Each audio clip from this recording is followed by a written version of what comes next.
Bien, buenos días. Voy a revisar la guía de trabajo que les mandé la semana pasada. Esta guía era para hacer cálculo de la concentración molar. Las semanas anteriores habíamos trabajado con la concentración física, que se llama para determinar qué cantidad de soluto hay en una solución. Em, Ahí hablamos del porcentaje masa en masa, masa volumen y el porcentaje volumen en volumen. Y estas se llaman concentraciones químicas porque me van a entregar, en el caso del soluto, me van a entregar la fórmula de la sustancia que participa. ¿Ya? Entonces ahí tenemos que conocer tres cosas, primero dos cosas básicas. Saber calcular la masa molar o masa molecular se llama. Recuerde que existen los llamados elementos y los compuestos. Y todos los que están aquí, el A, el B y el C, son compuestos, porque están formados por elementos diferentes. Entonces, cuando me piden calcular la masa molar, yo tengo que calcular la masa total, en este caso la masa del CO2. Pero para eso yo tengo que buscar la masa del átomo o del elemento, ¿cierto?, del carbono. Y eso está en la tabla periódica. La masa del carbono es 12 y la masa del oxígeno, si yo la busco en la tabla periódica, voy a encontrar que es 16, ¿ya? Aproximado. Siempre vamos a trabajar con un número entero. Entonces, aquí abajito aparece que cuando yo quiero calcular la masa molar, ¿qué voy a hacer? Voy a buscar la masa atómica del carbono, que es 12, y la voy a multiplicar por 1. ¿Por qué? Porque aquí, si me fijo, al lado del carbono, si no hay nada, es porque es un 1. ¿Ya? El símbolo ya me está indicando que es 1. 12 por 1, 12. Y en el caso del oxígeno, la masa atómica es 16. Pero aquí la fórmula me está indicando, ¿cierto?, que hay dos átomos o dos elementos, ¿cierto?, de oxígeno. Entonces multiplico y sumo finalmente. Sumo los 12 con los 32 y me va a dar la masa molar, que es 44. Lo mismo se hace con el sulfato de cobre. ¿Ya? La masa del cobre es 64, la del azufre 32 y la del oxígeno 16. Nuevamente, la del oxígeno siempre, y de todos los elementos, siempre va a ser la misma. Ya, entonces, en el caso del cobre voy a multiplicar. Yo no hice el ejercicio acá porque me costaba un poco escribir, pero está solamente el resultado. Pero la idea es multiplicar 64 por 1, ¿ya? Porque si no hay un número ahí, porque es uno solo. En el caso del azufre sería 32 por 1, y en el caso del oxígeno es 16, pero se multiplica por 4. Siempre me tengo que fijar en el numerito que está al lado de cada elemento.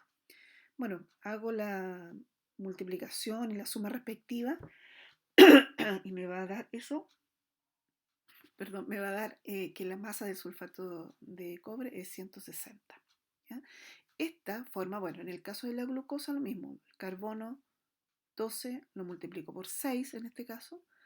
En el caso del hidrógeno la masa es 1 y ahí indica que hay 12 átomos, por lo tanto lo multiplico por 12, y la del oxígeno por 16 por 6. Y la suma total me va a dar 180 gramos. ¿Qué es lo que estoy haciendo aquí? Estoy aprendiendo a calcular la masa molar de un compuesto. La otra fórmula que debemos conocer es cómo calcular el número de moles. Y para calcular el número de moles hay una fórmula. La fórmula es la masa medida en gramos partido por la masa molar. ¿Ya? La masa molar es lo que acabamos de calcular acá arriba. Ya, entonces, si me piden calcular, por ejemplo, dice calcular el número de moles eh, de CO2 correspondiente a 300 gramos. Si yo tuviera 300 gramos, ¿a cuántos moles corresponde? Entonces la fórmula coloco 300 gramos y lo divido por la masa molar, que ya la había calculado antes aquí, que es 44. Y me da 6,82 moles. El ejercicio número 3 también es lo mismo. La única diferencia es que voy a trabajar con el sulfato de cobre. Entonces, ahí tengo que dividir los 500 gramos por la masa molar del sulfato de cobre, que es 160. Y eso me debería dar 3,14 moles. Ya, y ahí recién llegamos entonces a saber cómo calcular la molaridad.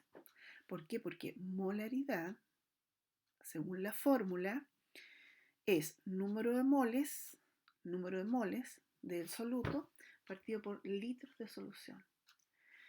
Entonces, el número de moles, si no me lo dan y me dan los gramos, yo ya sé cómo calcularlo. Aquí arriba, el número de moles es los gramos partido por la masa molar.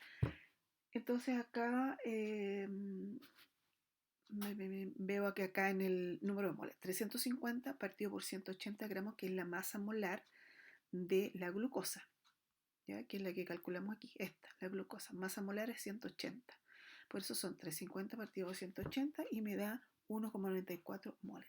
Ya, pero aquí calculé recién los moles que van aquí. Esos moles se dividen por los litros de la solución. Y el ejercicio me tiene que haber entregado los litros de la solución.